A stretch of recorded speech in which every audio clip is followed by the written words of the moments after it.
पुराने समय में बच्चे इन आश्रमों में वैसे ही पढ़ने जाते थे जैसे आप स्कूल जाते हैं। आश्रम में साथ पढ़ते पढ़ते भगवान कृष्ण और सुदामा बहुत अच्छे दोस्त बन गए थे। कई साल बीत गए और भगवान कृष्ण और सुदामा बड़े हो गए। सुदामा बहुत गरीब थे और भगवान कृष्ण आगे चलकर द्वारका के राजा बने।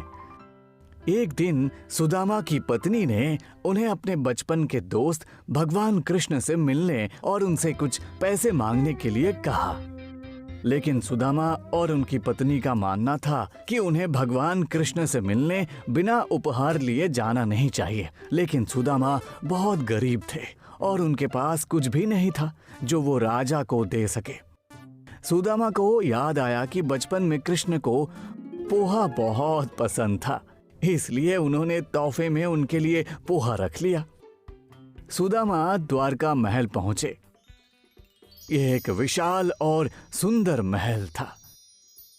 राजमहल देखकर सुदामा बहुत खुश हुए।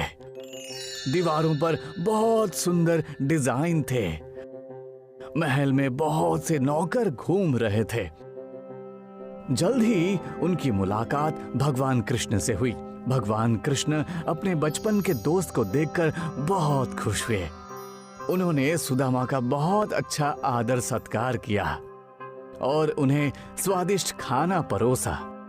भगवान कृष्ण ने यह सुनिश्चित किया कि उनका दोस्त महल में बहुत आराम से रहे। वो खुद उन्हें अतिथि कक्ष में ले गए और बोले, ओ मेरे प्यारे सुदामा, जाओ और कुछ देर आराम करो और फिर हम पहले की तरह बैठेंगे और बातें करेंगे।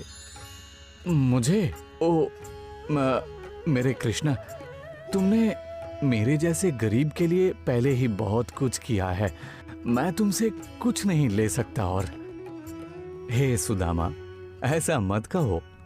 तुम मेरे दोस्त हो और मेरे घर आए हो। तुम्हें यहाँ अच्छा लगे इसके लिए मैं कुछ भी करूंगा। सुदामा असहजता से मुस्कुराते हुए कहते हैं, ओ ठीक है कृष्ण, जैसा तुम कहो। बाद में भगवान कृष्ण और सुदामा महल के बगीचे में बैठे थे, जहां भगवान कृष्ण ने देखा कि सुदामा अपने हाथ में कुछ छिपा रहे हैं। हे सुदामा, तुम अपने पीछे क्या छुपा रहे हो? क्या ये मेरे लिए कोई उपहार है? ओह, निश्चित रूप से ये एक उपहार है। लाओ, मुझे दिखाओ। अरे नहीं नहीं, कुछ नहीं, कुछ भी नहीं है कृष्णा। अरे क्या कह रहे हो सुदामा? मुझे यकीन है कुछ तो बात है। मैं जानता हूं तुम उपहार के बिना नहीं आते। लाओ, मुझे दे दो। भगवान कृष्ण ने उस कपड़े के पैकेट को देखा जिसमें पोहा था और बोले, पोहा? तुम इसे मुझसे क्यों छुपा रहे थे जबकि सुदामा, तुम्हें पता है कि मुझे ये पसंद है। कृष्ण, तुम जैसे राजा के लिए ये कोई बड़ी बात नहीं है। तुम्हारे पास इतना बड़ा और प्यारा घर है। तुमने मुझे इतना अच्छा खाना खिलाया और ये सुनिश्चित किया कि मेरे पास सोने के लिए मुलायम बिस्तर हो, और मैं बस तुम्हारे लिए यही पोहा ला सका।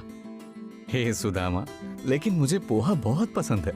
मैं महल या मुलायम बिस्तर नहीं खा सकता, लेकिन मैं पोहा खा सकता हूँ, और तुम जानते हो कि मुझे स्वादिष्ट खाना पसंद है। भगवान कृष्ण ने खुशी खुशी पोहा खाया। सुदामा अपने दोस्त को देखकर बहुत खुश हुआ।